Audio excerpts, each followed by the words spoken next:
Hi everyone. In today's class, we are going to be dissecting the concept of inflation and taxation in capital budgeting. And it is essential that we consider the impact of inflation and taxation. This is because when a company wants to evaluate a project, there may be need for raw material, labor, direct expenses, and variable overheads. All these expenses relate to the future, therefore will be impacted with price level changes. Not only that, when the project generates cash inflows, these cash profits may be subjected to the prevailing taxation.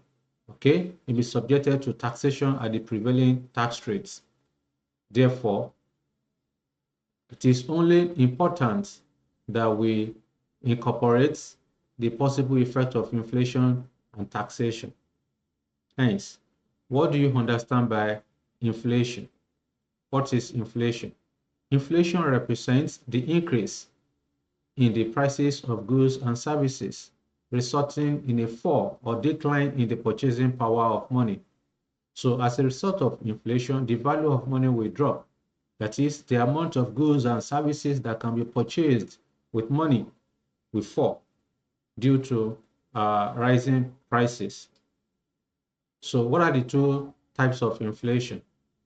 Basically, there is general inflation, then there is also specific inflation. What do you understand by general inflation? General inflation represents the increase in the average prices of goods and services in the economy as measured by changes in consumer price index. The general inflation will affect both the cash flows, okay, will affect both the cash flows and also the discount rate to be used to evaluate the project. Then, what is specific inflation? Specific inflation is the type of inflation that affects all the elements or components that make up the project that is being evaluated. For example, when executing a project, the project may generate revenue. The revenue will be impacted with different inflation rates. Okay? The project will need raw material, direct labor, direct expenses, variable overhead, and attributable or incremental fixed cost. All these cash flows will be impacted with different inflation rates. Therefore, that is specific inflation. So specific inflation only affects the cash flows, but not the discount rate to be used for the project. So that is as per types of inflation. Let's talk about classification of cash flow. For the purpose of inflation, there are two categories of cash flows. One is money cash flows. Okay, one is money cash flow. Then the second one is real cash flow. What is money cash flow? Money cash flows are cash flows that incorporate the possible effect of inflation. Except otherwise stated, money cash flows, all relevant cash flows are assumed to be money cash flows. The real cash flows are cash flows that does not include the possible effect of inflation. They are cash flow that is stated in today's prices, year zero prices, year one prices, or current value terms. So any cash flow that is stated in first year prices or current value terms, they are real cash flow. And real cash flow does not include the possible effect of inflation. So Then what do you understand by how do you convert? Okay, how do you convert money cash flow to real cash flow or real cash flow to money cash flow? So let's take it one after the other. So conversion of money cash flow to real cash flow. How do you do this? Remember, we said that money cash flow already included the possible effect of inflation, while the real cash flow does not include the impact of inflation. Therefore, to convert money cash flow to real cash flow, you need to discount. What do I mean? So in this case, you are supposed to make the real cash flow the subject of the formula. Therefore, you want to convert money cash flow to real cash flow. So what you are supposed to do is to multiply the money cash flow with 1 plus inflation rate raised to power minus n. When you do this, you are discounting the money cash flow to the real cash flow equivalent. Okay, so that's what you need to do whenever you want to convert money cash flow to real cash flow. The second one, how do you convert real cash flow to money cash flow? To do this, you are simply supposed to inflate the real cash flow to the money cash flow equivalent, because the real cash flow does not include inflation. Now you want to inflate it, so you are supposed to compound it. Therefore, we are going to make the money cash flow to be the subject of the formula. So we want to convert the real cash flow to money cash flow. So like I said, you are expected to compound it. Therefore, real cash flow multiplied by 1 plus inflation rate raised to power n. When you do this, what we are simply doing is to compound. We are compounding the real cash flow. We've compounded the real cash flow to the money cash flow equivalent. So the next thing we need to talk about is to determine the discount rates. What are the classifications of discount rates for the purpose of inflation? All right, let's talk about classification of cost of capital. In the evaluation of projects where there's inflation, there will be need to use the appropriate discount rates for the relevant cash flows. So as a result, you may need to calculate the relevant cost of capital to be used for those cash flows. So there are, just like you have for money cash flows and the real cash flow, there is also money cost of capital.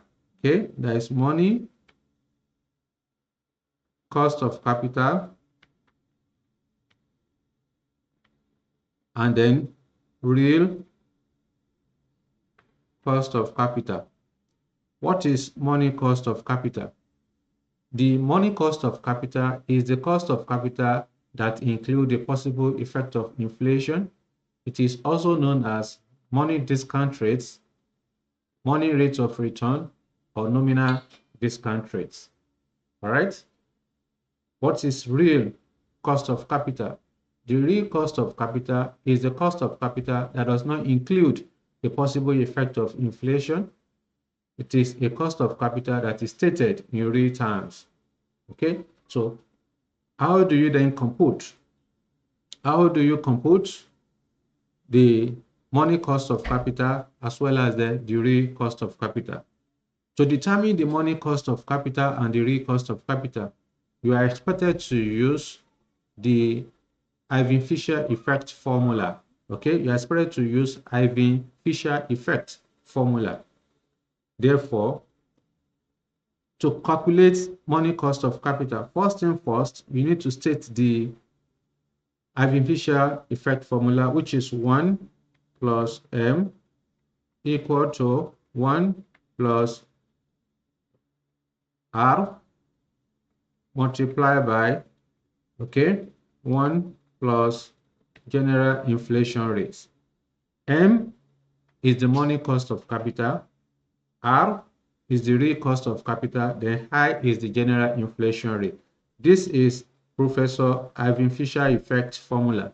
So from this formula, if you want to calculate money cost of capital, which is M, you want to make M the subject of the formula. So in this case, M will be equal to 1 plus R multiplied by 1 plus general inflation rate, or minus 1. Okay, so this is the formula for calculating money cost of capital. Again, from this formula, if I want to compute real cost of capital, I want to make R the subject of the formula. Therefore, to make R the subject of the formula, I need to divide both sides with 1 plus I, because 1 plus I is disturbing 1 plus R. So I will just divide both sides by 1 plus I. When I do that, of course, my R will be equal to 1 plus M divided by 1 plus I. All of this minus 1. So that will give me the real cost of capital. Again, if I'm given real cost of capital and money cost of capital, but I don't have the general inflation rate, then I can also use the artificial effect formula to generate the real cost of capital. So for this, in this case, I would then say general inflation rate, which is I. Again, 1 plus R is disturbing 1 plus I. Therefore, for me to be able to get general inflation rate, I need to divide both sides by 1 plus R. Therefore, I, which is general inflation rate, will be computed as 1 plus M divided by 1 plus R. All of this minus 1. Okay, this will give me, of course, that will give me the general inflation rate. So these are the formulas that you can use to compute the discount rates for the purpose of evaluating a project when there is inflation. Okay, so that is as per that. Then what are the general rules to be considered when evaluating a project? There are 4 key specific rules you must follow whenever you want to evaluate a project when there is inflation. The first rule is that money cost of capital should be used for money cash flow. It's a given. Money cost of capital should be used for money cash flow. Rule number 2, real cost of capital should be used for real cash flow. Real cost of capital should be used for real cash flow. Rule number 3, money cost of capital should not be used for real cash flow. Money cost of capital should not be used for real cash flow. Rule number 4, real cost of capital should not be used for money cash flow. Real cost of capital should not be used for money cash flow. This is important because of the fact that the cost of capital to be used for the project should be consistent with the cash flow associated with the project.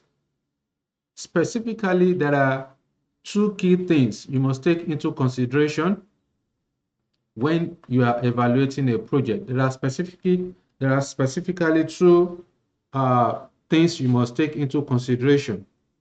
One is the fact that when cash flows, let me put it down. When cash flows,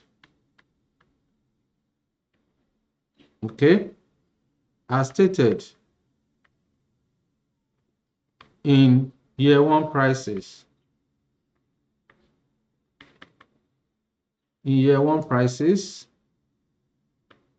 or first year prices,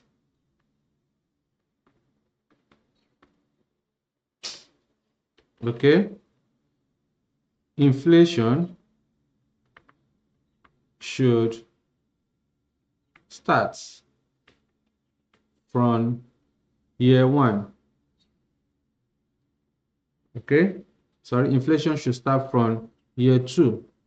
This is because the first year price given is the base year price, and you don't inflate the base year price. So you have to inflate in the following year. So you are using the base year, you are using the first year price as the base year to inflate for the future. Therefore, when cash flows are stated in first year prices or in year one prices, inflation should start from year two, meaning that cash flow given to you, you don't inflate from year one. You have to start inflating from year two because it is the base year price. Then number two,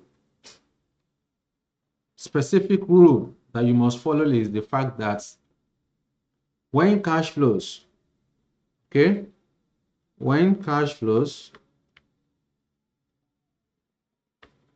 are stated in today's prices, okay, in today's prices, year zero prices, okay, in today's prices, year zero prices or current value terms.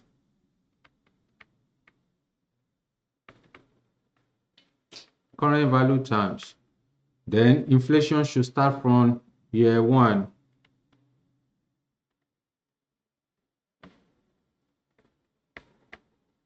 Okay. So this is very important so that you will know when to inflate your cash flows.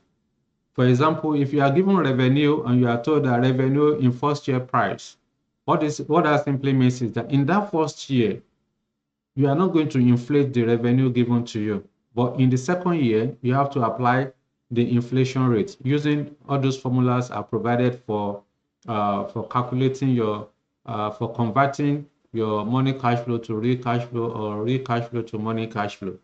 Not only that, if you are told in the question that variable costs of 1,000 in current value terms, it means that that's a real cash flow. So examiner has mentioned in current value terms, which means that I must start inflating from year one. So you need to know all these specific things so that we don't give what belongs to Peter to Paul. So let's go back to our course outline for today. So we are done with the general rules of incorporating inflation. The next thing we want to talk about is how to incorporate the possible effect of a taxation. How do you incorporate taxation in capital budgeting? All right. So the primary, as far as taxation is concerned, when a company incurs qualifying capital expenditure, the company is entitled to claim capital allowance. Therefore, capital allowance is granted in lieu of depreciation. Of course, depreciation is not considered when evaluating a project because different methods are used by different companies for the purpose of inflation. All right. Therefore, capital allowance, when a company incurs qualifying capital expenditure on non-current assets, for example, plants and equipment, machinery, okay, building, and all of that, the company is expected to claim capital allowance on those assets. Hence, the importance, the major importance of capital allowance is to reduce taxable profit for the purpose of minimizing tax liability. I repeat, the major purpose or the main purpose of capital allowance is to reduce taxable profits for the purpose of minimizing the overall tax liability of the company. So you use capital allowance to reduce tax liability of a company. So for the purpose of taxation, there are basically two types of capital, there are several types of capital allowance, including, let me look for a space, types of capital allowance, okay, types of capital allowance, including one, initial allowance. Okay, initial allowance. Then 2, annual allowance. 3, balancing allowance. Then 4, balancing charge. So let's talk about each of them. What do you understand by initial allowance? The initial allowance is an allowance granted to a business for incurring qualifying capital expenditure once in the lifetime of the asset, meaning that once the company has claimed the initial allowance, it cannot be reclaimed again going forward. So it is claimable once in the lifetime of the asset. That is initial allowance. The annual allowance is an allowance claimable every year until the final disposal of the assets. From year 1 to the final year the asset will be disposed, the company will be claiming the annual allowance. So it is claimable every year until the final disposal. Then balancing allowance will occur if the tax written down value from the preceding year is greater than the sales proceed at the final year of the asset. I repeat, balancing allowance will occur if the tax written down value from the preceding year is greater than the sales proceed. That is, the tax written down value from the preceding year is greater than the sales proceed. So when this happens, it is called balancing allowance. So the company will claim the difference between the tax written down value and the sales proceed. All right. So that's a tax benefit for the company. The last one is balancing charge. Balancing charge will arise when the tax written down value from the preceding year is less than the sales proceed. So when the tax written down value from the preceding year is less than the sales proceed, then of course this is called balancing charge. This balancing charge is a tax loss to the company because the company will pay tax on it. All right. So these are the types of capital allowance for the purpose of for the purpose of project evaluation. Okay. So what's the next item we need to discuss based on our cost outline? Then the next item will be methods of calculating capital allowance. There are basically 2 methods that are very common in computing capital allowance. One is straight line depreciation method. Okay, straight line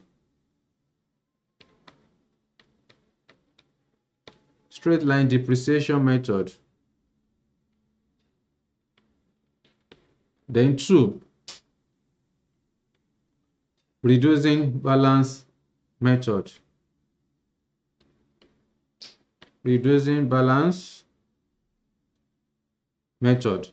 So these are the 2 common. There are more than this. There are about 4 of them, but as far as finance is concerned, these are the 2 major ones that we normally use to whenever we want to evaluate a project. So when you talk about straight line depreciation method, in this case, it means that you are going to have a uniform capital allowance for the respective years until the final disposal of the asset, when you are going to compare the tax written down value with the sales proceed.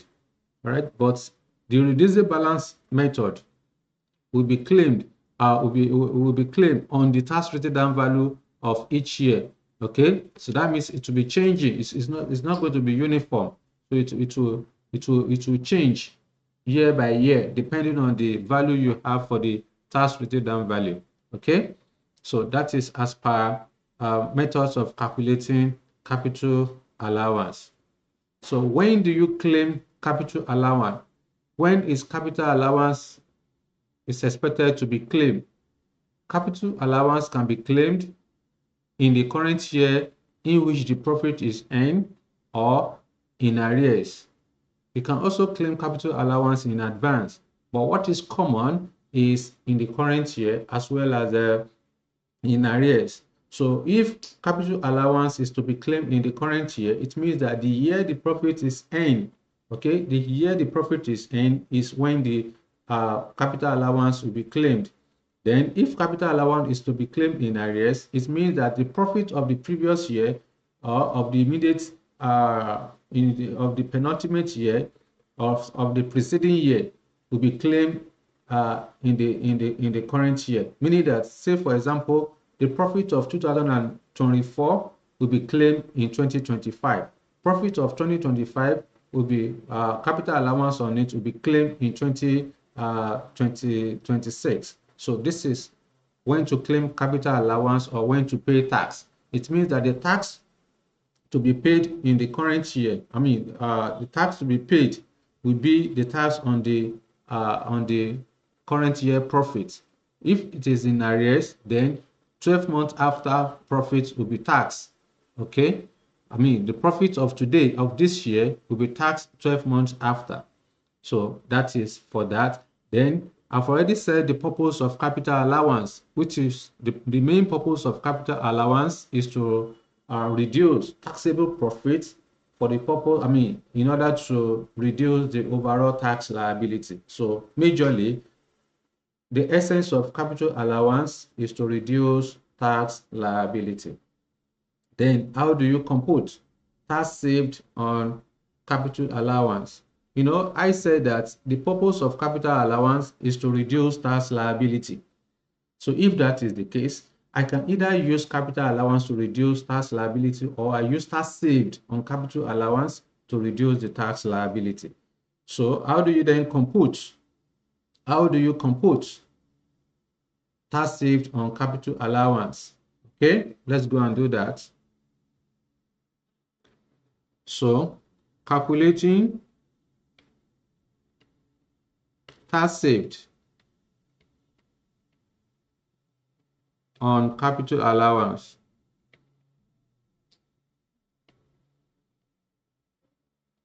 Okay, so you can use this format. The first column will be for the year, the narration or description, then the cost of the project, then tax saved. The tax saved on capital allowance,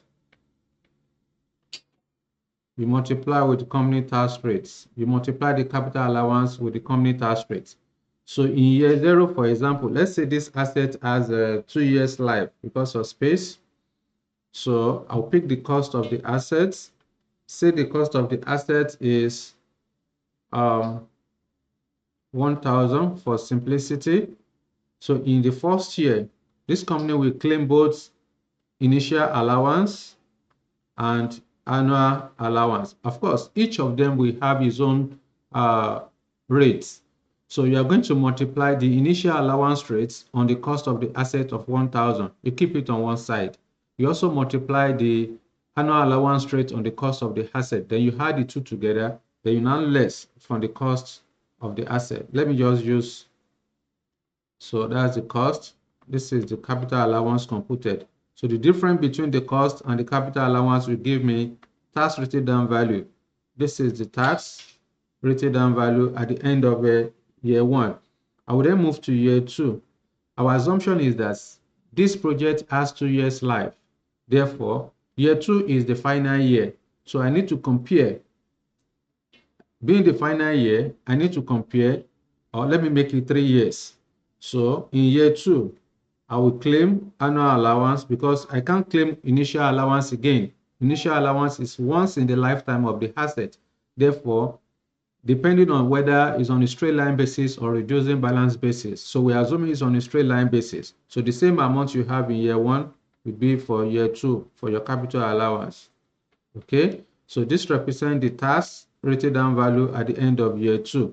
Then the final year, which is year 3, you need to compare the difference between the tax written down value and the sales proceed.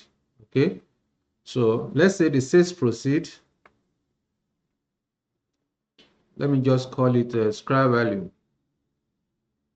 or leave it as sales proceed. Okay, this is the sales proceed. So you find the difference. That difference could either be positive or negative.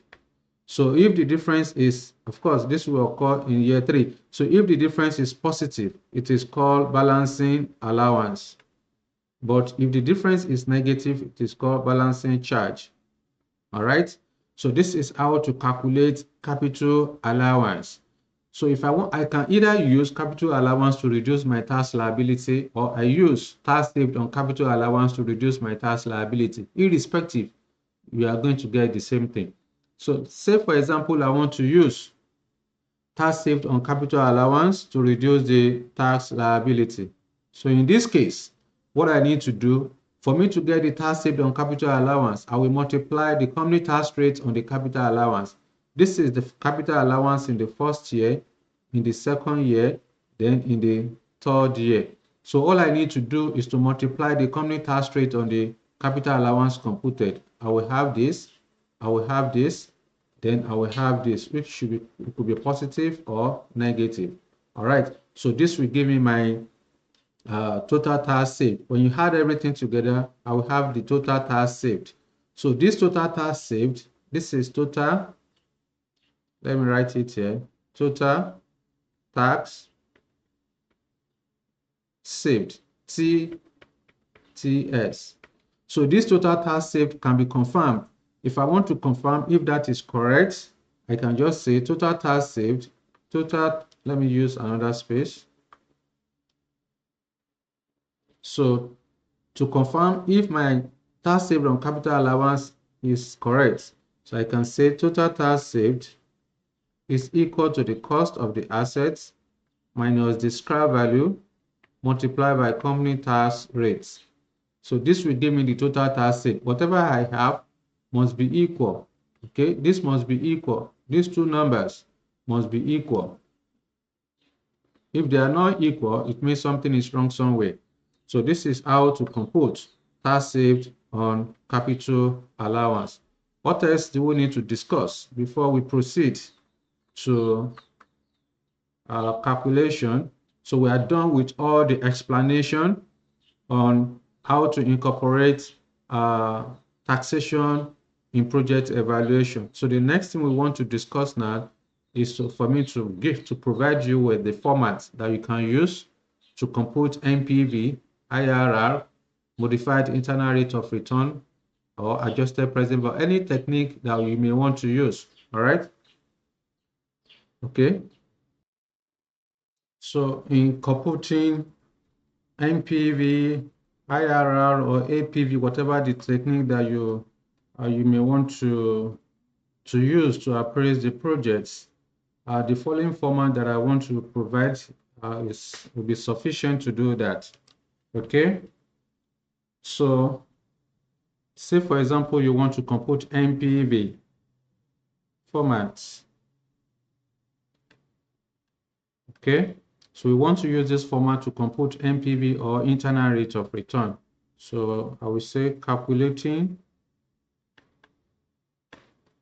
net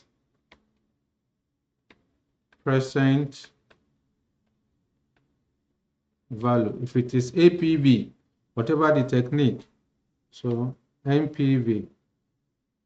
So let's assume that our figures are in million. And then this project has 3 years life. So starting from year 0, year 1, 2, then year 3. Then we are going to include a column for workings. Okay. So our assumption is that this project has 3 years life, and also tax is paid in the year profit is earned. So that's that. Now, the first item will be sales value. So let me write out the format, then I can explain one after the other. Or let me just explain, then I will write it down. So you go to the question, if you have selling price, okay, identify from the question if you are given selling price.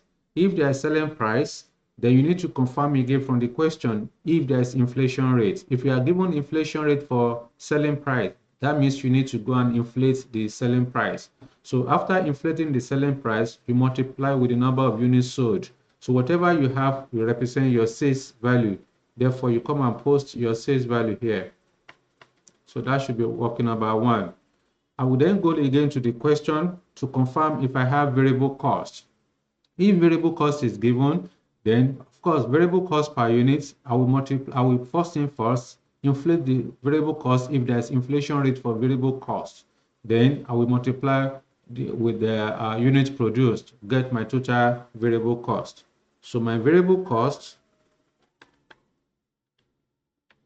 will follow the sales value. It's a cash outflow, so it must be in brackets. So let's say this is working number 2. I will go again to the question to confirm if I'm given incremental, direct, attributable, or specific fixed cost, because these are relevant costs. Okay, so I need to include that. Say you are given attributable fixed cost or incremental fixed cost.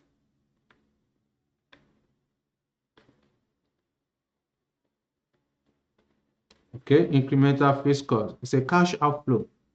Fixed cost does not have, it has nothing to do with units produced. So I will go to the question if I'm given inflation rate for fixed cost. So in this case, there is no need for me to do working for fixed cost. All I need to do is to inflate the incremental fixed cost as given. So just multiply 1 plus the inflation rates, okay, then multiply by the fixed cost. So that will be the incremental value. So I'll come and put it as a cash outflow as well. No need to do working for that. Then after this, of course, I need to determine my taxable profits. Okay, so this will be the taxable profits. So whatever I have here, that's my taxable profits. This taxable profits, immediately after profits, the company will pay tax. So I need to consider tax.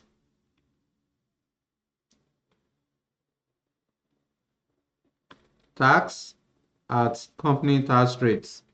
Let's say, for example, the company tax rate is 30%.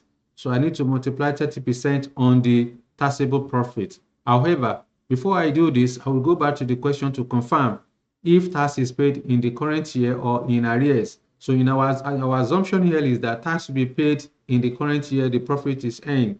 Therefore, I will multiply the company tax rate on the taxable profits. Okay, so that's as per that.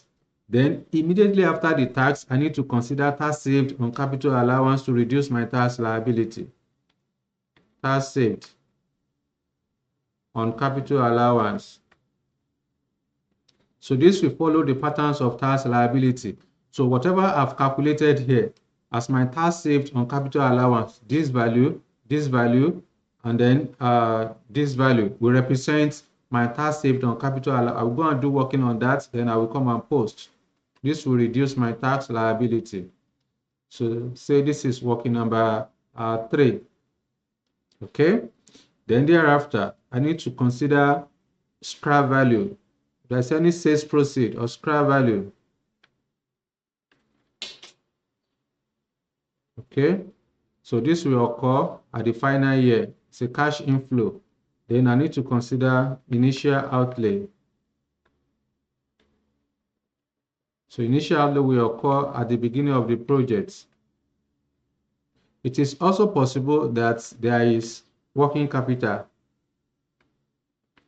All those explanations I've done under working capital when we had a class on relevant cash flow. So you need to consider it here.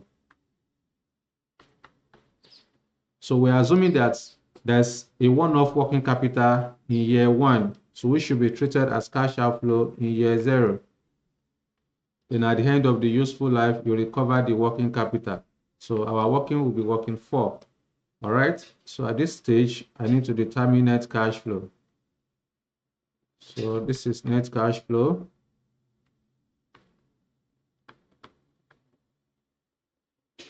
Okay, that's the net cash flow. After the net cash flow, I need to discount the cash flow at the appropriate cost of capital. So discount factor at the appropriate cost of capital. So if the cost of capital is not given to me, I need to go and compute it. But if it is given, I need to check if the cash flow, if the cost of capital is consistent with the cash flow. So all the cash flows that I have in this format are money cash flow. So I must ensure that the discount rate given to me is also money discount rate. If not, I need to go and compute the cost of capital using the format I gave to you the other time, how to compute money cost of capital using Fisher effect formula. So this is the money cost of capital that I'm expected to use. All right, that is if you are given real cost of capital and you want to calculate, you want to convert it to money cost of capital. So that is the formula that you are expected to use. If you are given money, you have determined money cash flow and you need money cost of capital. Meanwhile, money cost of capital is given to you. So you need to convert the money cost of capital to real cost of capital using this formula here. So all this explanation I done previously, you also need to consider that.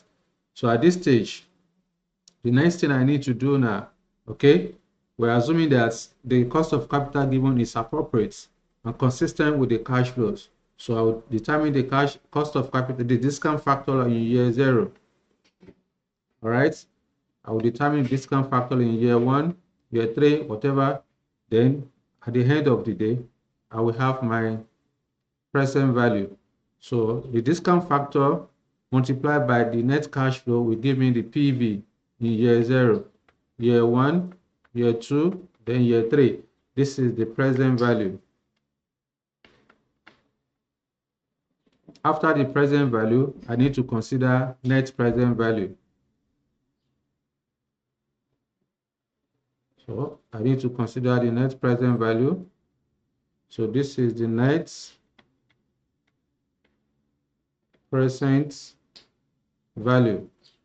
So the net present value represents the difference between the present value of cash inflow and the present value of cash outflow in capital investment. So I will add up all the positive present value. I will net off the negative present value. Whatever I have, then will become my NPV. My NPV could be positive or negative. So you still remember all the decision rules. So this is the format. Now, what I want to point out is that from these net cash flows, once I get to this point of net cash flows, I can use it to compute for NPV. Okay, net present value, internal rate of return, modify internal rate of return. Even if I want to compute the base case NPV under the adjusted present value, I can use this. If I want to calculate project duration, I can use this. If I want to calculate discounted payback period, I can also use the net cash flow. In fact, if I want to calculate payback period, I will use the same thing. I will use the same net cash flow. The only technique that you cannot use this template for is accounting rate of return, which of course I have to change the contents of the table. So this is how to calculate NPV. This is the format for calculating NPV. So once you are able to master this format, no matter how big is the question, you can't go beyond this. Maybe additional one line item under before you get your profit. Okay, but the bottom line is that once you are able to master this format, you are good to go. But the only challenge you have is how to identify relevant cash flow. And this we have done in our previous class under relevant cash flows. Okay, so at this stage, the next thing we want to do now is to have practical illustration. Let's have practical question to demonstrate our understanding. Okay. All right. Let's use this. Let's solve this question. This is a very big and examinable kind of question. Okay, so let's go through the question together. All right. Washington PLC is considering a project whether to commercialize an innovative muscle toning devices, MTD, that will be used in the treatment of sporting injuries. It is expected that the commercial life of the MTD will be 4 years. after which technological advances will bring more sophisticated devices to the market and the sales of the MTD will fall to virtually zero. So I can see the useful life of the project to be 4 years. Useful life, okay, is 4 years. Okay, 8 million naira has been spent in developing and testing the device over the past year. So I can see sunk cost. This 8 million naira is a sunk cost.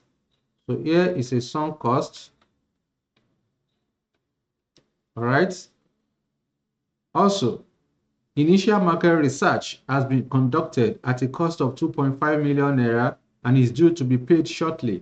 Again, the market research of 2.5 million naira is a sunk cost. It's also irrelevant. All right, irrespective of when the payment will be made, any past cost is an irrelevant cash flow and should not be considered. So we have discussed this under the topic of how to identify relevant cash flows in our last class. Information on future returns from the investment has been forecast to be as follows. So we have information on the annual demand, selling price in current price terms, variable cost in current price terms, fixed cost in current price terms. So you can see the cash flows given here, they are in current value terms, which means that they are real cash flow. They are real cash flow. So in this case, we need to inflate all the variable selling price, variable cost, then fixed cost. Okay, we need to inflate them starting from year one. The selling price inflation rate and fixed cost inflation are expected to be 5% per year. So I have information on inflation here. Inflation rates, okay? And variable cost inflation is expected to be 4% per year. So in this case, had it been the inflation on selling price and variable cost per unit is the same thing, ordinarily, I don't need to stress myself. All I need to do is to compute contribution because selling price minus variable cost per unit will give me contribution. So I will just inflate the contribution with the appropriate inflation rate. But again, selling price inflation rate is 5%, variable cost inflation rate is 4%. Therefore, I cannot calculate contribution in this case because they have different inflation rate. This is what is called specific inflation. Fixed costs represent incremental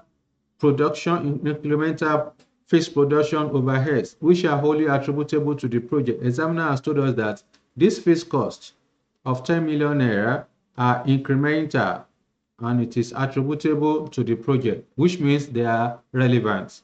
Okay, the production equipment for the new device would cost 120 million naira and an additional initial investment of 20 million naira will be needed for working capital. So this 120 million naira is the initial outlay. That is the initial outlay. Examiner also told us that this 20 million naira is the working capital. Okay, additional initial investment of 20 million naira will be needed for working capital. The equipment is expected to be sold at the end of the 4 years for 10 million naira. So this 10 million naira represents the scrap value.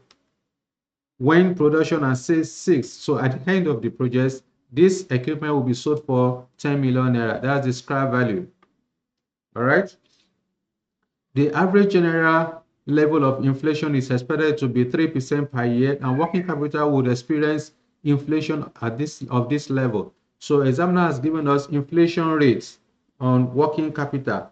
Inflation on working capital. So to be 3% per year, which means that the 20 million working capital we are given is in 4 years price. So because we are given inflation in the first year price, we should start inflating from year 2. Okay. Capital allowance, that is tax allowable depreciation of 25% on a reducing balance basis, could be claimed on the cost of the equipment. So here we have information on capital allowance. Okay. Profit tax of 30% per year will be payable 1 year in arrears. So tax is paid 1 year in arrears. Tax is paid in arrears. Okay. A balancing allowance will be claimed in the fourth year of operation. That information is not needed. Washington PLC has a real cost of capital of 7.8%. Watch out. So examiner has given us real cost of capital. We have been given a real cost of capital of 7.8%. Hence, you are required to A. Calculate NPV, IRR, modified internal rate of return, and discounted payback period. B. On the basis of the NPV computed, advise if the project should be considered. Then C. What are the assumptions? What are your assumptions on the calculation about? This is the question given to us. So we want to calculate the very big one because we need to compute NPV, IRR, modified internal rate of return, and then the discounted payback period. So quickly, let's do just that. So the first thing we want to do now is to compute NPV. Okay, let's start from here. Let me see. Okay, let me just see this. So let's manage this as it is. So I want to compute NPV. The name of this company is Washington.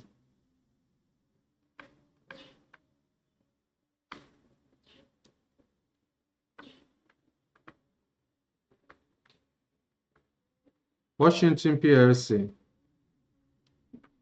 So A1, A Roman figure 1, I want to calculate NPV. Calculating net present value. The figures given to us, they are in millions, I think. Yes. Okay, let's use the thousands. Let's restrict our number to thousands.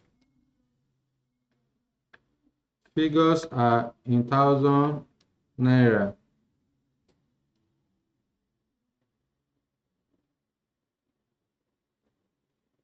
So we then go back to the question, what's the useful life of the project? We have been told that the useful life of the project is 4 years. I've indicated that, but even in the table, you can see year 1 to 4. Right? The useful life of the project is 4 years. So when are we paying tax? We are told that tax will be paid 1 year in arrears. Okay? Tax is paid in arrears. So that will extend to the 5th year. So year 0, year 1, 2, 3, 4, 5, then column for workings.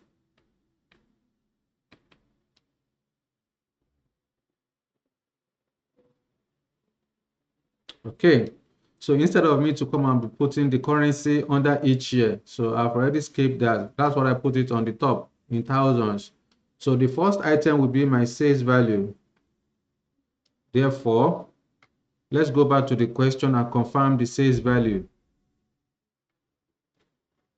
According to the question, we are given a selling price of 2,000, 2,200, 1,600, and 1,500. And then the inflation rate on selling price is 5%. Okay. So this table, this page will be for NPV. The second page will be for IRR, modified internal rate of return, then discounted payback period. So let's make the third page our workings. Okay.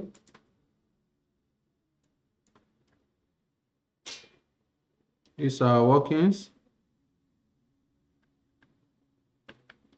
So we need to indicate the year 1, 2, 3, 4, then year 5. Units. For the first year is 2,000, I think. Let me confirm.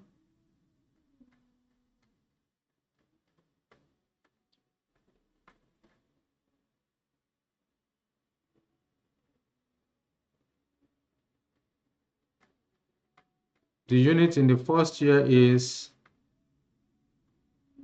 sorry, 20,000, 70,000, 125, then 20. Okay? 20,000 and 70,000. Let me see if I can, instead of scrolling, let me have the question on PDF, because to take time for us to be scrolling every now and then.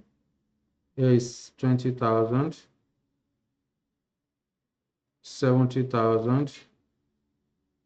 Let me see if I can get.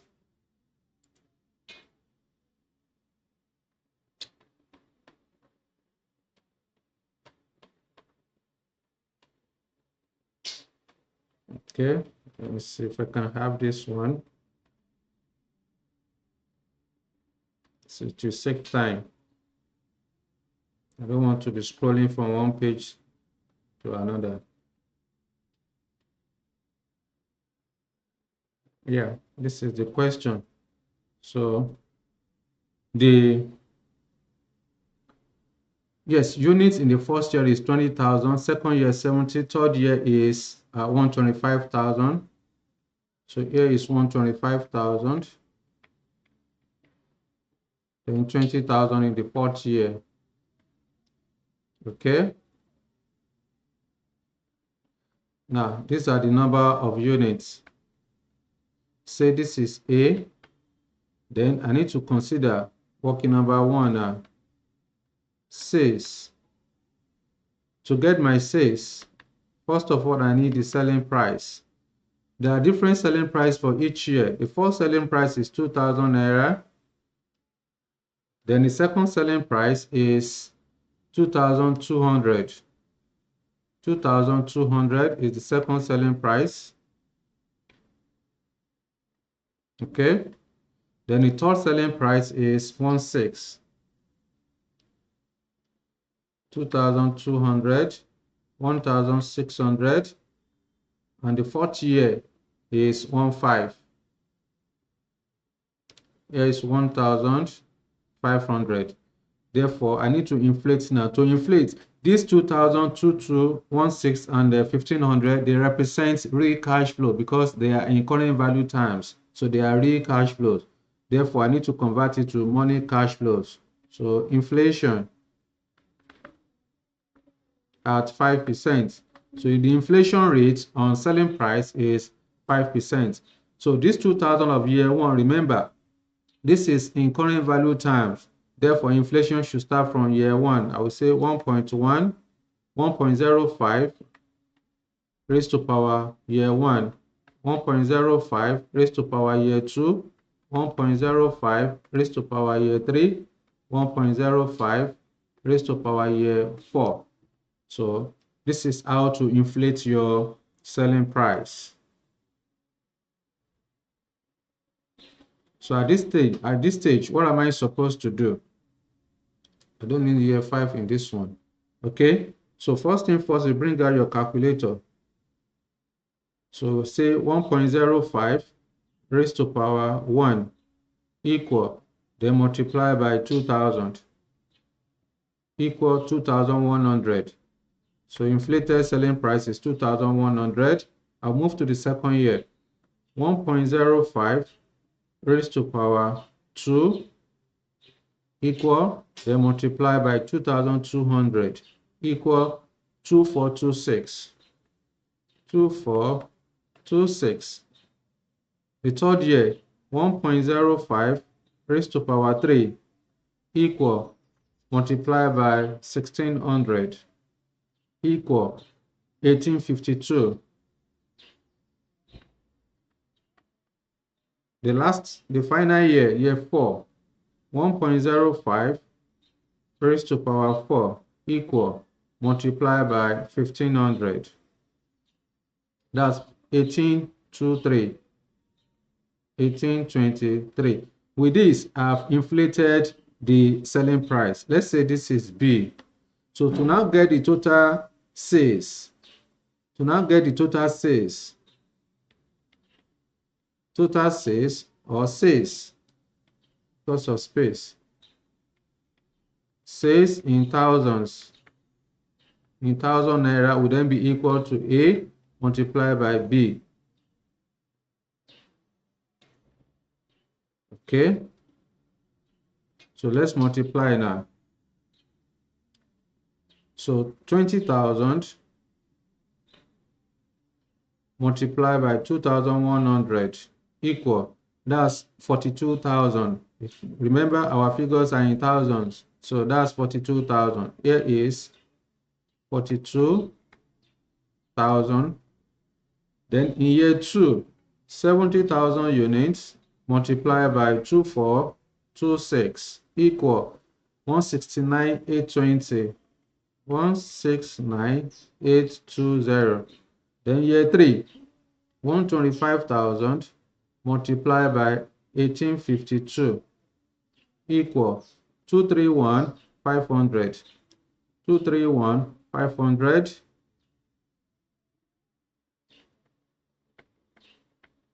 Okay.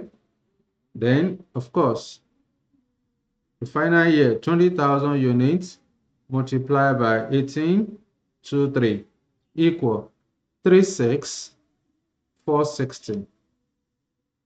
36,460. So at this point, I need to go and post. 42, then 169,820. 42. Here is 42,000. 169,820. Because of space, let's do our calculation. Let's restrict our calculation to millions. Or okay, let's leave it as it is. Then, of course, the third year sales value is 231,500. 231,500. 231,500. Then year 4 is 36,460, I think. Let me confirm.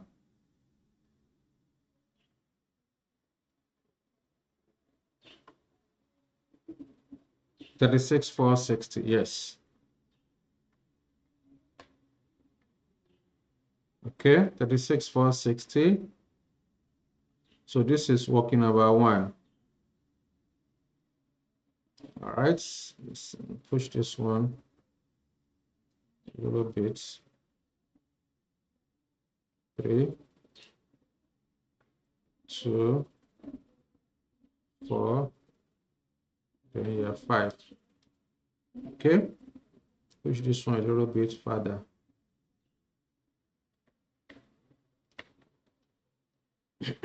So the next thing we need to do now is to compute the variable cost. So let's go and do working for variable cost. So according to the question, we are told that variable cost in current price terms, 900 for the first year, 1,000, 1,020, then 1,020. So let's go and do working for variable cost. Working number 2, variable cost. Variable cost per unit is 1,000, 1,020, okay. Sorry, 900, 1,000. The first year is 900, 1,020, 1,020, then 1,020. Let me confirm that. Yes, correct. So inflation rate on variable cost is 4% per annum. So inflation at 4% per annum. So 1 point, because there are different variable costs in each year. So I will say 1.04 raised to power year 1. Our variable cost is in current value terms. So 1.04 raised to power year 2, 1.04 raised to power year 3, 1.04 raised to power year 4. Okay, so this will give me inflated variable cost. So I would then say 1.04 raised to power 1 equal 1.04 multiplied by 900 equal 936. Okay, the next one, 1.04 raised to power 2 equal, then multiply by 1000, 1082. Here is 1082. Year 3, 1.04 raised to power 3 equal, then multiply by 1020 equal 1146. 1147 rather. Then 1.04 raised to power 4 equal, multiply by 1020 equal 1193. 1193. Therefore, I need to get the total variable cost in thousands. This will be A multiplied by C. So A is 20,000. So 20,000 units multiplied by 936 equal, that's 18,720. 18,720. Next one is 70,000 units multiplied by 1082 equal 75740. The third year, 125,000 units multiplied by 1147 equal 143,375. 143,375. Then the final year, 20,000 multiplied by 1193 equal 23,860. 23,860. Let me confirm. Correct. So at this point, let's go and post. Let's go and post 1872. 1872. Here is 18720. All right. Then, of course, the second year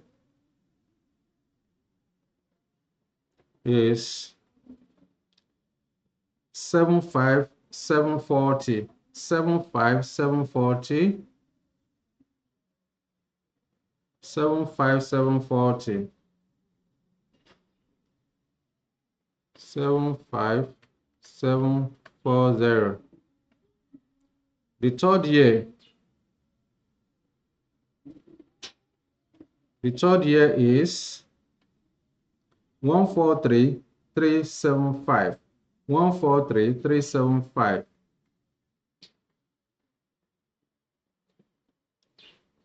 One, 43375. Then 23,860. Is it 860? Let me confirm. The final year, variable cost for the final year is 23,860.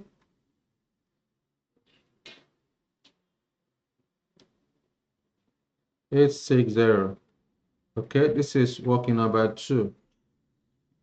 Then I will go back to the question if there are other relevant cash flows like fixed, incremental, attributable, or specific fixed cost. So we are given fixed cost of 10 million naira per annum.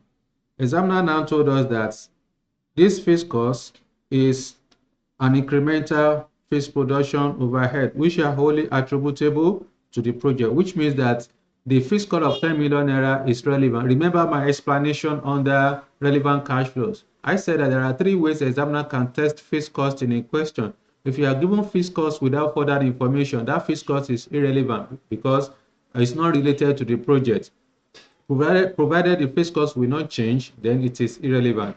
The second way of treating fixed cost is you may be given fixed cost including depreciation. So that fixed cost that include depreciation is irrelevant. However, what you are supposed to do is to go and calculate annual depreciation, then you less it from the fixed cost. Whatever you have thereafter is relevant.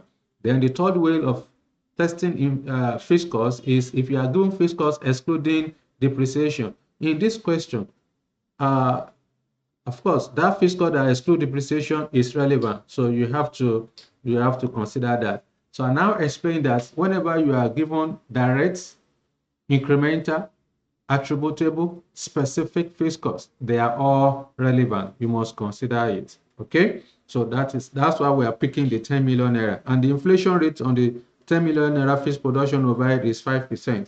So let us go on. Again, with this, I don't need to go and do working. So I'll just say fixed overhead annually is 10 million. Remember, the cash flow, the fixed overhead is given in current value terms. So I'm not going to write 10 million naira. However, I need to go and inflate that first. So I will then say 10,000. Figures are in million, but in my own case, in my solution, I've put the figure in thousand. So I will say multiply by 1.05. Inflation rate is 5% for fixed overhead. That's 10,500. Here is 10,500. So 10,500 multiplied by 1.05 inflation. That's 11,025. Here is 11,025. 11,025 multiplied by 1.05 equal 11,576. Here is 11,576. 11,576 multiplied by 1.05 equal 12,155. Here is 12,155. So with this, I've inflated the fixed overhead. I've inflated the fixed overhead. So I will go back to the question if there is any relevant cash flows. According to the question that we are given 8 million naira, which is a development cost. We are also given 2.5 million naira for market research. These are some costs. They are not relevant. I think that's all the relevant cash flows. So at this point, I need to determine the taxable profits. So profits. In the first year, 42,000 minus 18,720 minus fixed cost of 10,500 equal 12,780. In the first year is 12,780 profits. Now, so that I will use one stone to kill two birds. So immediately after profit, I'm supposed to pay tax. I will go back to the question, what's the company tax rate? We are told that the company tax rate is 30%. Okay, company tax rate is 30%. So at 30%, therefore, and we are told that tax is paid 1 year in arrears. Tax is payable 1 year in arrears. That is, after the first year, I will pay tax. So in that case, my 12,780 multiplied by 0.3, 30% tax. That's 3,834. This 3,834 will not occur in the first year, but in the second year. 3,834. So that's the tax to be paid in the first year, which should be attributable to the second year. Okay? Then I need to determine tax liability for the second year. Therefore, 169,820 minus 75,740 minus 11,025 equal 83055. Here is 83055. Then 30% tax multiplied by 0.3 equal 24917. This 24917 will occur in year 3. Okay, 24917. Here is 24917. Let me rewrite that. It's not clear. Okay, then. So I'll move to the third year. I want to determine profit for the third year. 231,500 minus 143,375 minus 11,576 equal 76,549. Here is 76,549. Then 30% tax on that multiplied by 0.3 equal 22,965. Here is 22,965. That's the tax to be paid in the fourth year. The profit of the third year will be taxed in the fourth year. All right. Then finally, let's determine profit for the fourth year, which is 36,460 minus 23,860 minus 12,155 equal that 445. 445. 445 multiplied by 0.3 tax. That's 134. So in the fifth year is 134 tax that will be paid. Dash. All right. So now that I've computed the tax liability, I need to consider tax saved on capital allowance. So I would then say tax saved on capital allowance. Remember, the tax saved on capital allowance must follow the pattern of the tax liability, meaning that if the tax liability is in the current year, tax saved on capital allowance must also be in the current year. If the tax liability is in arrears, like in this case, then tax saved on capital allowance must also be in arrears. Therefore, let's go and calculate the tax saved on capital allowance. That will take us to working number 3. Working number 3, tax saved on capital allowance.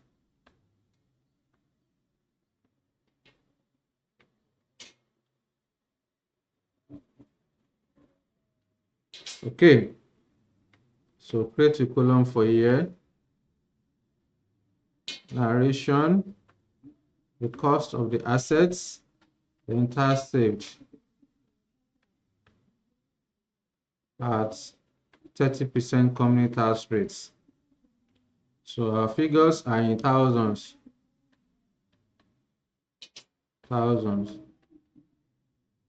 So in year 0, the cost of this asset, let's go and identify the qualifying capital expenditure.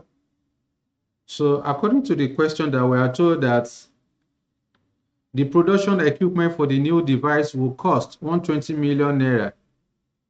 So that 120 million naira is the initial outlay, which represents the cost of this equipment. Okay, so if that is the case, in year 0 is 120 million. Then year 1, there is no initial allowance in this question, but the company must claim annual allowance. Therefore, annual allowance at what rate? Let's go back to the question. This is the information on capital allowance. So we are told that capital allowances, that is tax allowable depreciation of 25% on a reducing balance basis, could be claimed on the cost of the equipment of 120 million. So 25%. So what is 25% of 120,000? 120,000 multiplied by 0.25. That's 30,000. The difference is 90,000. Remember, the useful life of this equipment is 4 years. So this is the tax rated down value at the end of year 1. We then move to year 2. I will claim annual allowance of 25% on the 90,000 because it's on a reducing balance basis. So 90,000 multiplied by 0.25 equal 22,500. 22,500. 500. So minus 90,000 minus 90,000 equals 67,500. This is tax written down value at the end of year 2. I will move to year 3. Annual allowance at 25% of 67,500 multiplied by 0.25 equal 16,875. 16,875. Okay, 16,875 minus 67,500 equal, that's 50,625. Here is 50,625. This represents the tax written down value at the end of year 3. Remember, the useful life of this asset is 4 years. So we are moving to the final year of this asset, and the asset will be disposed of. What's the scrap value? We are told that the equipment is expected to be sold at the end of the 4 years for 10 million naira when production and sales cease. So 10 million naira is the scrap value. Therefore, I would then say scrap value or sales proceed 10 million, which is 10,000. The difference is 4625. This 4625 is called balancing allowance. This is the balancing allowance. Okay, because the tax written down value from the preceding year is greater than the sales proceed of 10,000. Therefore, the difference represents balancing allowance. Now, I need to calculate tax saved on the capital allowance. To get the tax saved on the capital allowance, I'm supposed to multiply the capital allowance computed for each year with the company tax rate. So 30,000 in the first year multiplied by 0.3, that's 9,000. So tax saved in the first year is 9,000. In the second year, capital allowance is 22,500 multiplied by 0.3, that's 6,750. 6,750. In the third year, 16,875 multiplied by 0.3 equal 5063. 5063. Then finally, in the fourth year, 40,625 multiplied by 0.3 equal, that's 12,188. Here is 12,188. So these are all the tax saved on. I can't claim more than the capital allowance I'm supposed to claim. So to confirm this, I need to add up all of this so that you don't claim beyond the capital allowance expected. So 9,000 plus 6,750 plus 5063 plus 12188. So the total capital allowance is supposed to be 33,000. This is 33,000. So I have to reduce this one by 1. It can't be more than 33,000. Okay, so let's confirm. So the total tax saved is calculated as the cost of the assets minus the scrap value multiplied by the company tax rates. So the cost of this asset is 120,000. Scrap value is 10,000. Company tax rate is 30%. So what do you get? Okay, 110,000 multiplied by 0.3 equal to 33,000. Here is 33,000. So, and before, this one was 12188, which is 33,001. So this is what you want to claim. You can't claim more than that. And that's why we reduce this one to 87. All right. So that's that. This is how to calculate tax saved on capital allowance. Let's go and post 9,650.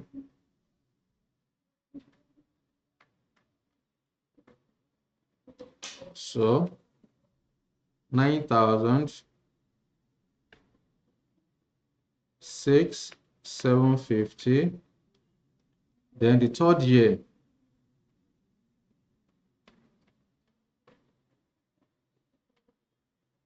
5063, then 12,187. 5063, 12,187.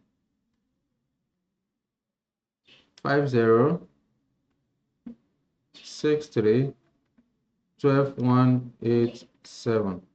That's working number 3. Okay, so after tax saved, the next item will be the scrap value. Remember, we are following a format. So the scrap value which occurred in the final year is 10,000. You have to be careful. Your tax saved and your scrap value is in the 4th year. This project has 4 years life. Don't go and make a mistake and put it in the 5th year. You only extend to the 5th year because of tax purposes. Then after scrap value, you consider the initial outlay. The initial outlay of the project is 120,000.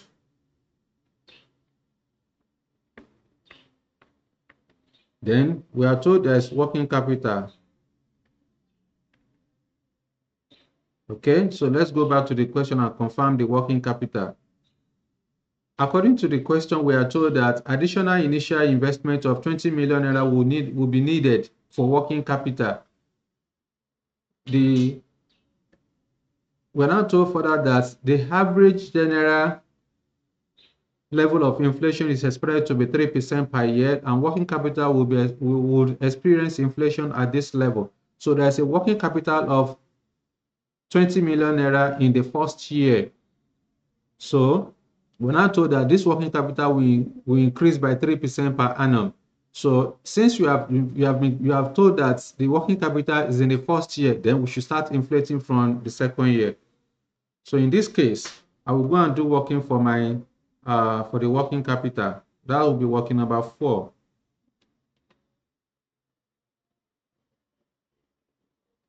Working number 4, working capital. Okay. Year 1, year 2, let me adjust that. Year 1, year 2, year 3, year 4, then total.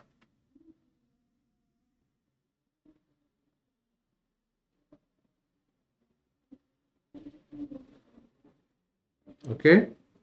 So we are told that working capital inflation is at 3%.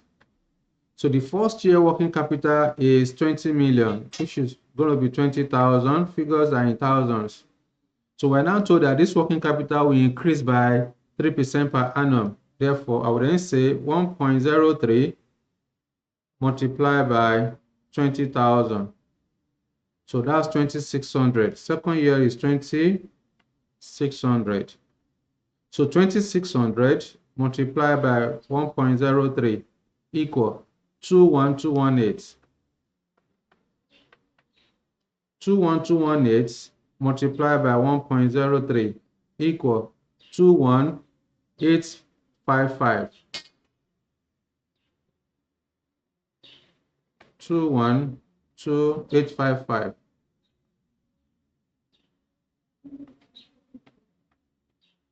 Okay, so that is that. You can see that working capital has increased. Okay, working capital has increased from 20,000 in the first year to 21,855. Therefore, all these figures are irrelevant because this is incremental working capital. I need to determine the increment. I would then say incremental working capital. The first year working capital is 20,000. It has increased to 2,600 by 600. 2,600 minus 21218. 21218 minus 2,600 equal 618. 21218 minus 21855 equal, that's 637. 637. So when you add up all the working capital, it must give me the total of 21855. That's the total working capital. The next thing I need to do now is to determine the relevant year. Remember, the rule says that for incremental working capital, it should be treated as cash outflow in the year before the year of occurrence and recover fully at the end of the useful life.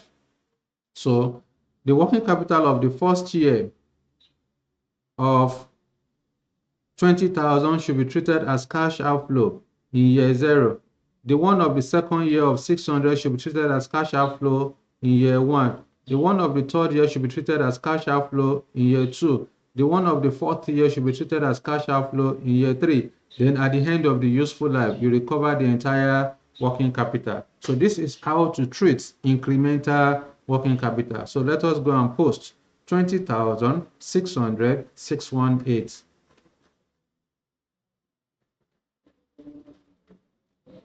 So 20,000 in the first year, which is year 0 now, 600, 618, 637, then 21,855. In the third year, we recover that.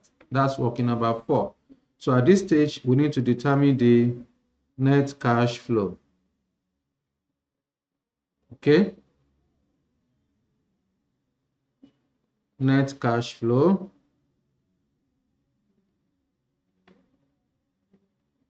So in the year 0 is 140,000. Therefore, now, so that we use one stone to kill two birds, let's determine the discount factor.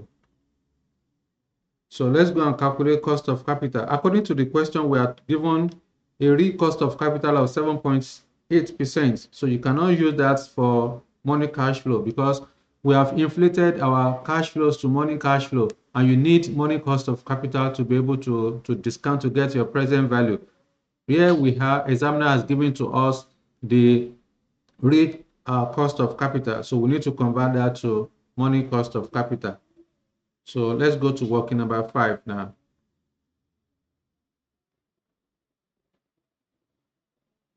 So working number 5,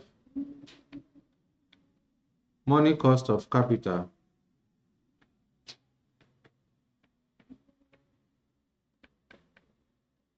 M. Based on the Fisher effect formula,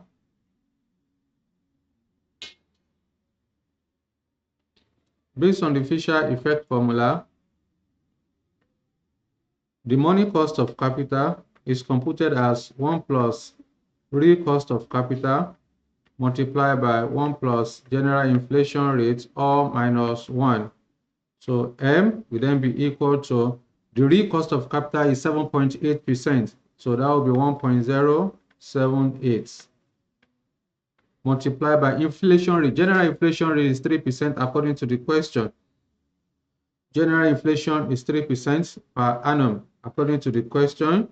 Therefore, that will be 1.03 all minus 1. Mathematically, I would then say 1.078 multiplied by 1.03 equal 10 minus 1 equal, okay, multiplied by 100%, that's 11%. So 11%. The money cost of capital is equal to 11%. So that's what we are going to use.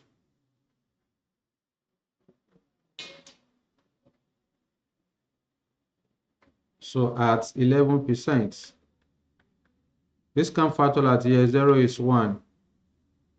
All right, so discount factor 1.11, okay, 1.11 raised to power 1 minus equal 0.901. This is 0.901 for year 2.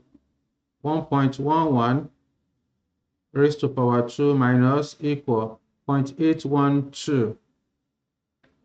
0.812.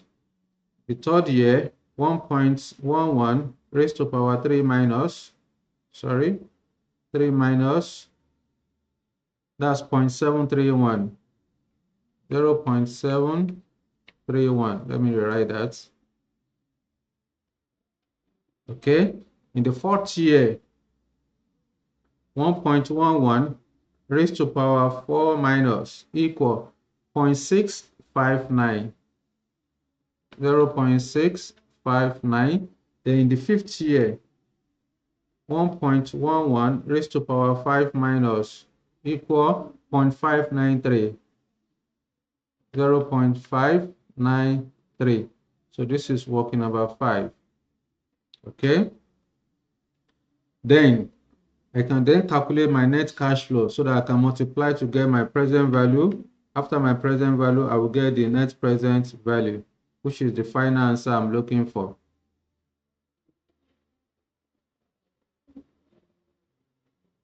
Okay. So my present value will be here. So let's get the net cash flow now. Bring out your calculator. 12,780 minus 600 equal 12,180. Here is 12,180. Multiply by 0.901 equal, that's 10,974.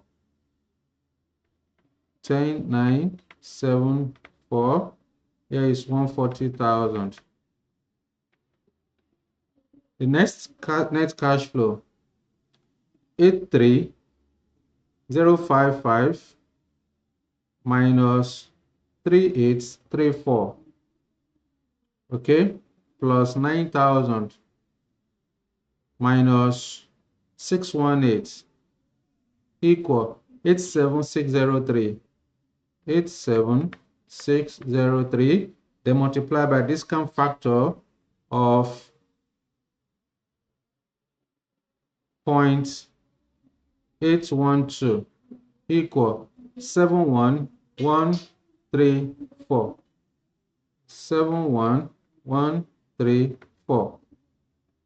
Next one, 76,549 minus 24,917 plus 6,750 minus 637 equal 57745. 57745 multiplied by 0.731 equal 42212. 42212. The fourth year, we have 445.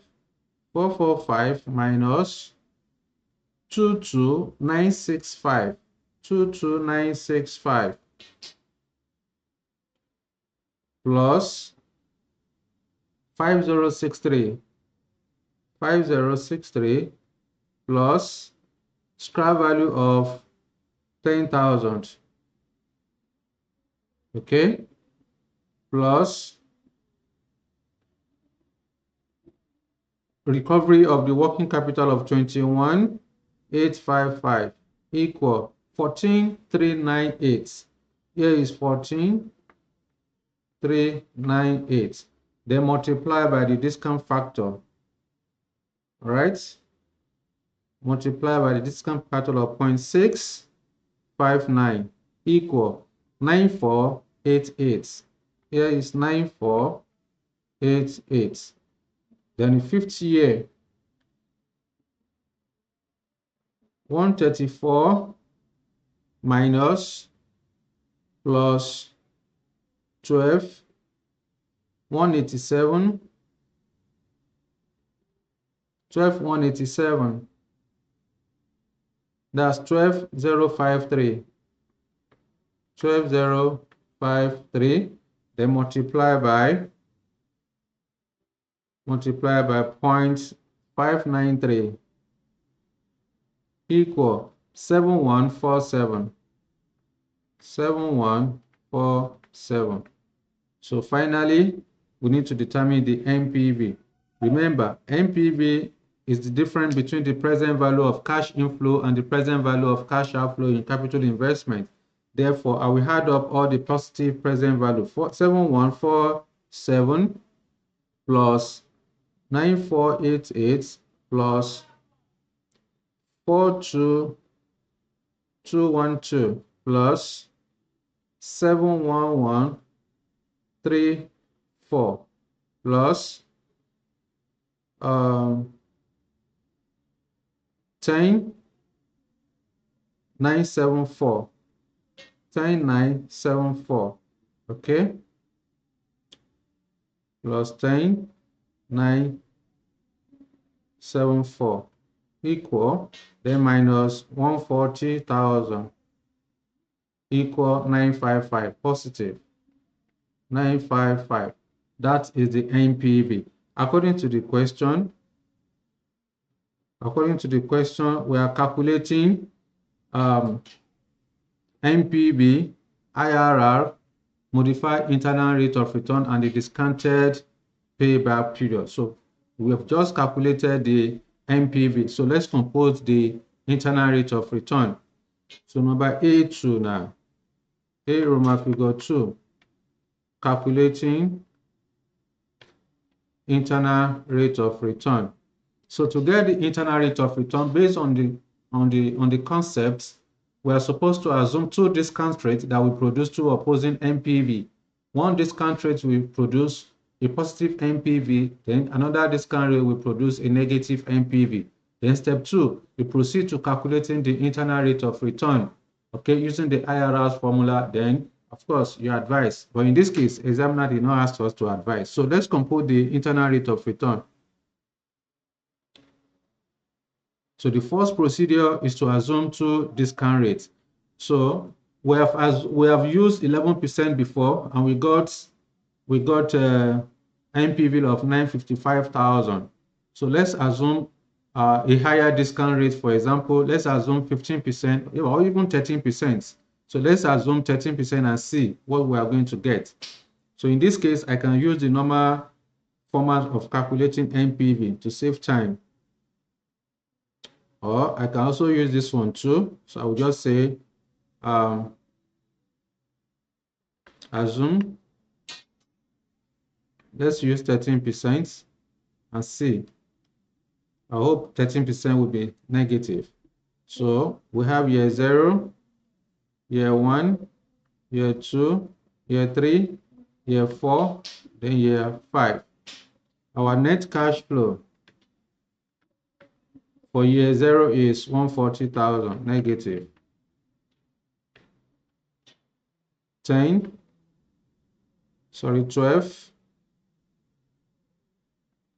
180, 87603, 87603. Year 3 is 577,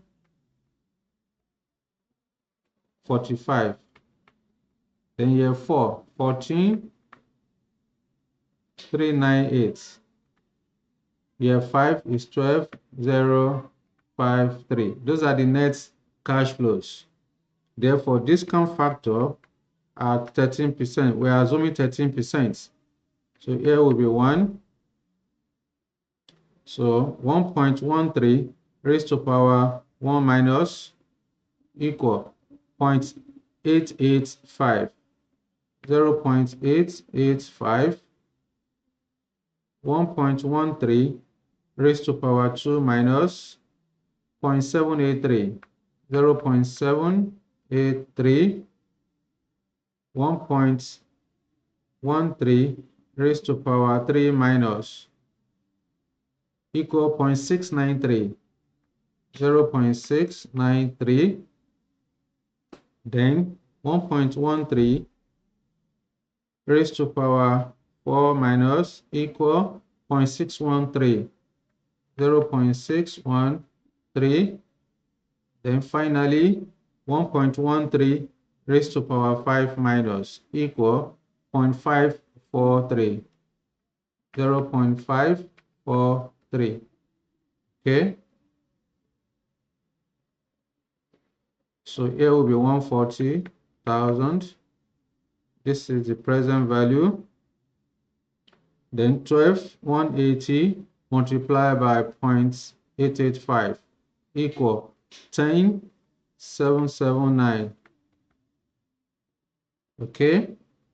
Then 87,603 multiplied by 0.783 equal 68,598. 68,598. Right? Then the third year, 57745 multiplied by 0.693 equal 40,017. 40,017. The fourth year, 14,398 multiplied by 0.613 equal 8826. 8826. And the final year is 12,053 multiplied by 0.543 equal 6545. 6545. So let's add it together. Okay. So our NPV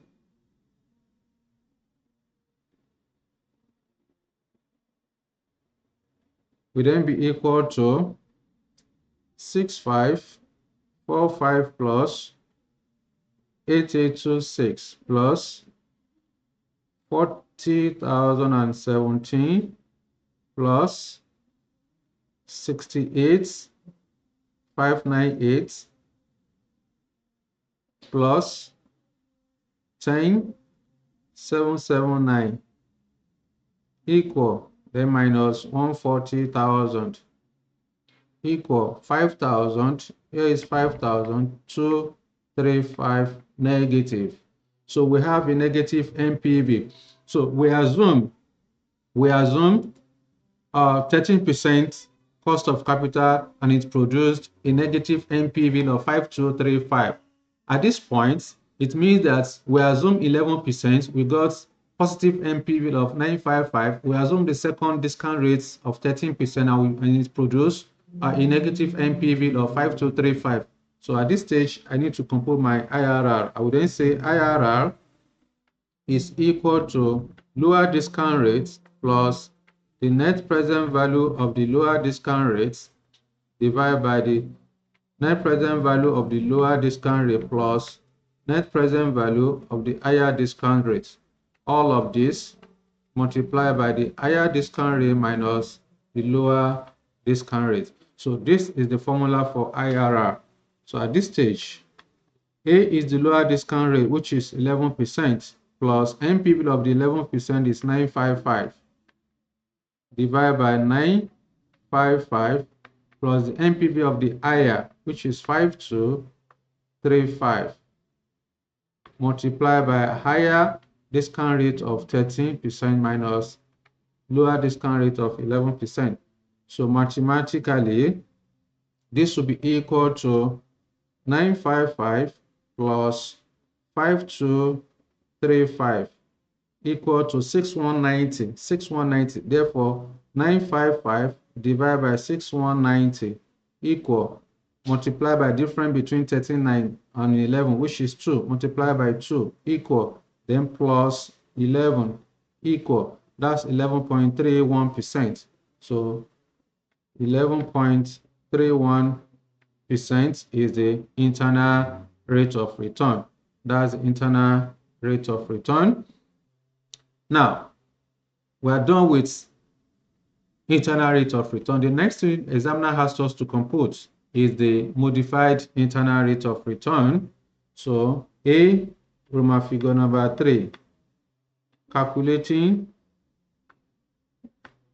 modified internal rate of return. This is very interesting question, and then it's also tedious because there are different techniques we are expected to use. So to calculate the modified internal rate of return, based on my explanation when we had our second day lecture under capital budgeting, I mentioned that when you are calculating the modified internal rate of return and you have previously calculated NPV, then you should use the bigger formula to compute your, instead of using terminal value method, you are expected to use the present value method to compute your modified internal rate of return.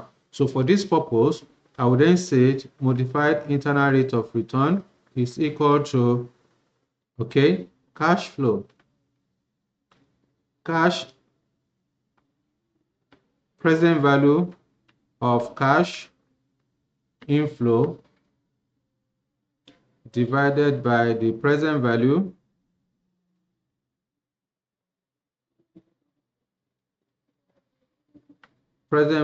of cash outflow. All of this raised to power 1 over the useful life of the project multiplied by 1 plus the cost of capital. Okay, all of this minus 1. Everything multiplied by 100%. So we give us multiplied by 100 over 1. We give us the modified internal rate of return.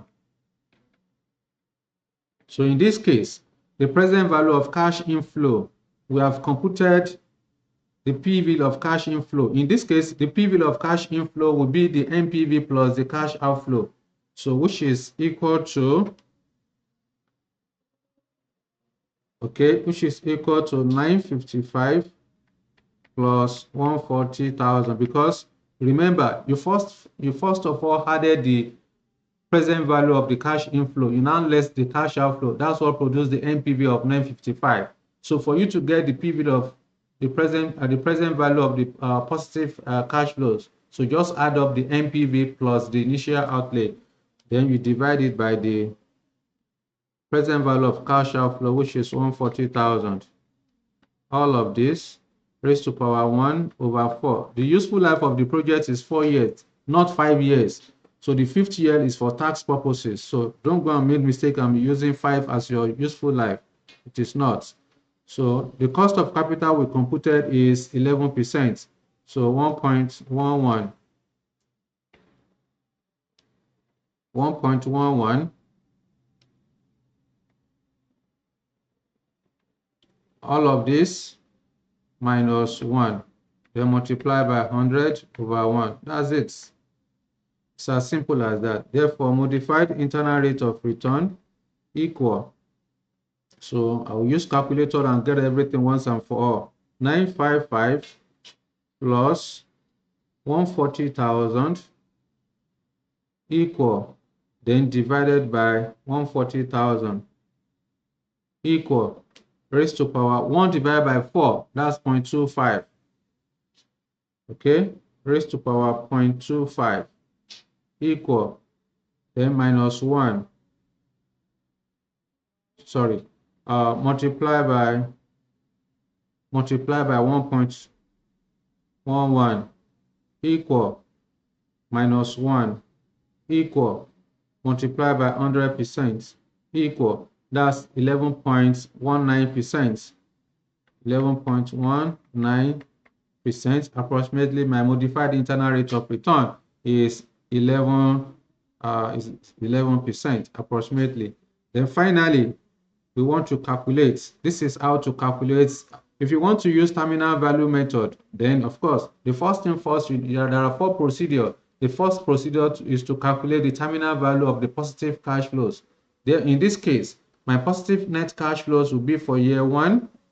Of year 1 is 12,180. Save all of that up to year 5. I have my positive cash flows. Once that is done, then I need to compound. Okay, sorry, I calculate the terminal value of the positive cash flows. I'll keep it on one side, then I'll now calculate the present value of the cash outflows, which is only in year 0, 140,000. Then I'll put it in the modified internal rate of return formula, okay? And you're going to get the same answer. So number last, that is A4. A Roman figure 4, we have to calculate discounted payback period. So calculating discounted payback period.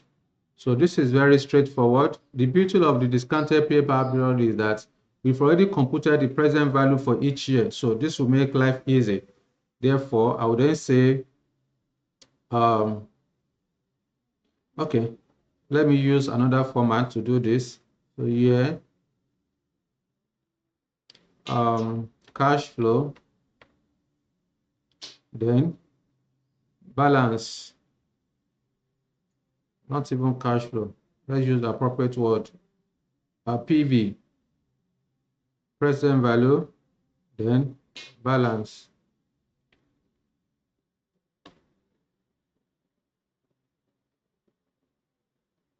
So year 0, 1, 2, 3, 4, then year 5. In year 0, PV is 140,000. You know, when you are calculating discounted payback period, you don't use the cash flow.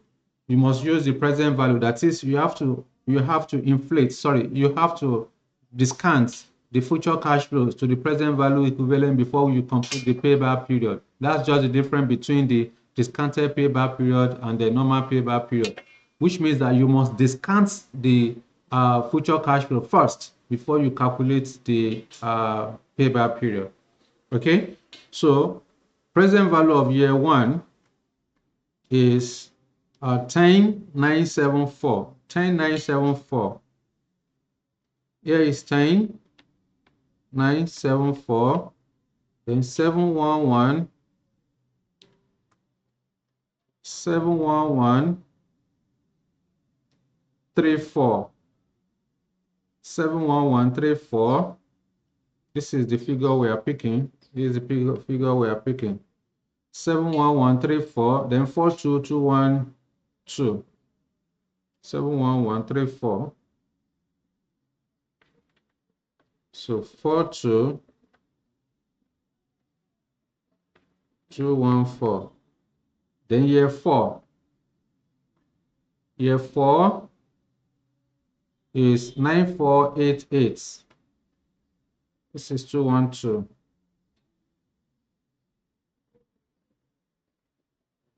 9488. Then the final year 5. Present value of year 5 is 7147. 7147. 7147. So to now to calculate my payback period, I'll bring in year 0, the PV of year 0 is 140, then minus the next cash inflow of 10,974 equal, that's 129. 129,026. So minus the next one, minus 71134 equal 57892. 57892 minus the next cash inflow of 42 minus 42212, okay, equal 15,680. 15,680 minus 9488 minus 9488 equal 6192. 6192.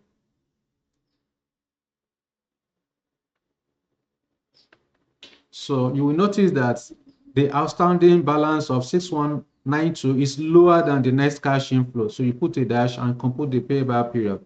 Therefore, payback period, let me see, let me use this other page. Let me use the other side. because I still need to, I've already done work. Oh, okay, there's still space. Let me continue. Therefore, payback period, discounted payback period will be equal to how many years have we recovered? We've recovered for year 1, year 2, year 3, year 4. That will be 4 plus the outstanding balance of 6192 divided by the next cash inflow of 7147 equal.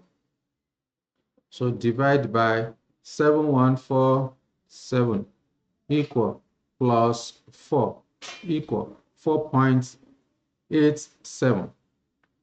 4.87 years. That's the payback period. The payback period is 4.87. The discounted payback period is 4.87 years. So which means that this project will pay back within the next 5 years. So that's all examiner wants us to do. Let's go back to the main question. So you have to compute MPV. We've done that. We've done IRR, we've done MIRR, we've done discounted payback period. Number B, on the basis of MPV, advise if the project should be considered. Then what are the assumptions? Okay, so of course, our MPV is positive. We have a positive MPV of 955,000. Therefore, the project is financially viable. So I would then say, number B now, advice. Okay, I would say the project is financially viable considering the positive net present value of 955,000 naira. Hence, the project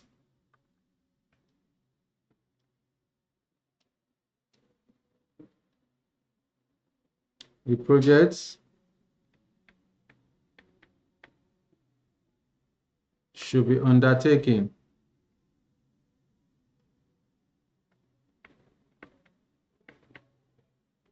Okay, that's it. Then number C, you have to state your assumptions.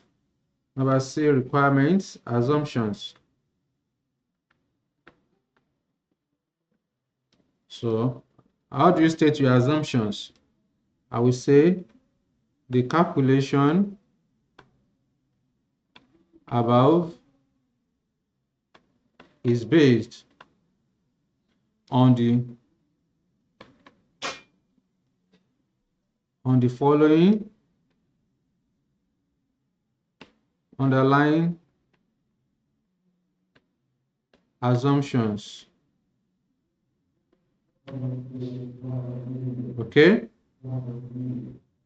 so number one, when you want to state your assumptions, the first thing first, you must comment on the cash flows. What's your assumption on that cash flows? So I would then say it is assumed that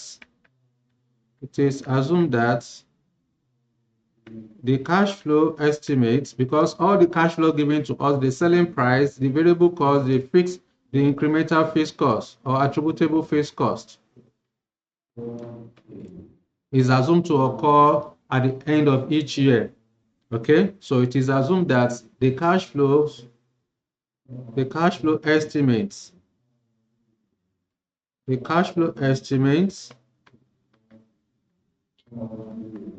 are realistic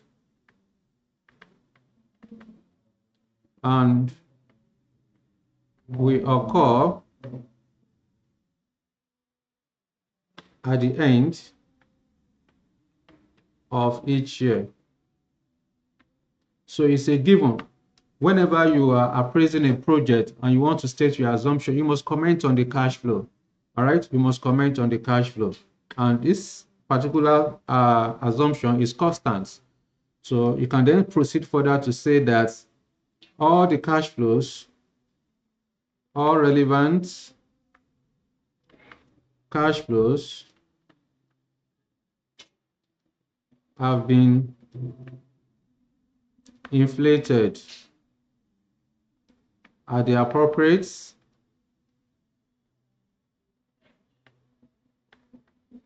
inflation rates.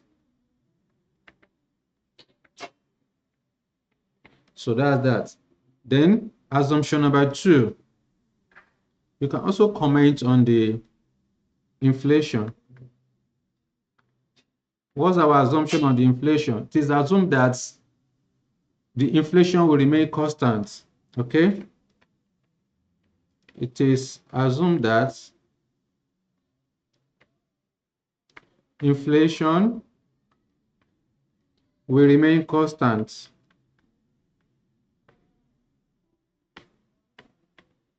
Will remain constant within the period under consideration.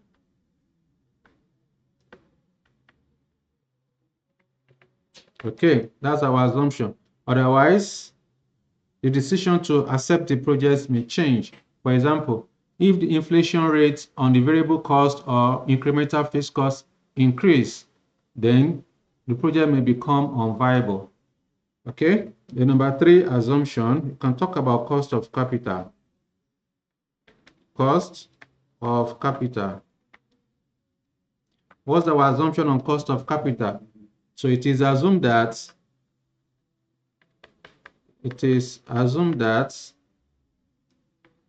the cost of capital of 11% is appropriate and consistent with the risk and consistent with the cash flow, consistent with the cash flows and the risk associated with the projects, consistent with the cash flows and project risk. You know, we use money cost of capital for money cash flow, so they are consistent. Then number 4, we can then talk about sunk costs. In this question, we have sunk costs. We have development costs. We also have market research costs. So they are sunk costs. So I would then say the development cost of 8 million naira. You know, we have a development cost of 8 million naira, which we ignore. Yes, this 8 million development cost. We also have initial market research of 2.5 million. They are past costs. Therefore, I would then say the development cost of 8 million and market research costs of 2.5 million are sunk costs, and therefore not relevant to this calculation. So that's that. So if there is any other assumption that you have made in the question, you are supposed to indicate it. But as it is, that's it. We have talked about we have answered the question correctly the way you are supposed to do it. Okay, let me see if there are other things we need to talk about in terms of assumptions. If you like, you can also comment on the scrap value of 10,000 naira. Okay, no, we have, sorry, 10 million. We are told that this equipment is expected to be sold at the end of the 4 year for 10 million naira.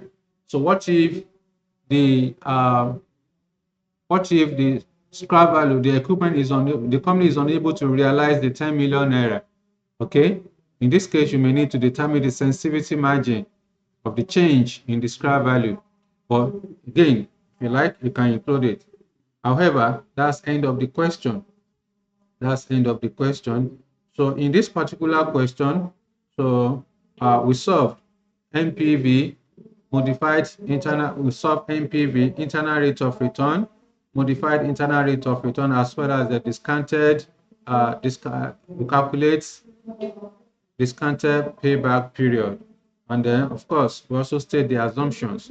So that's end of the question. So, yeah.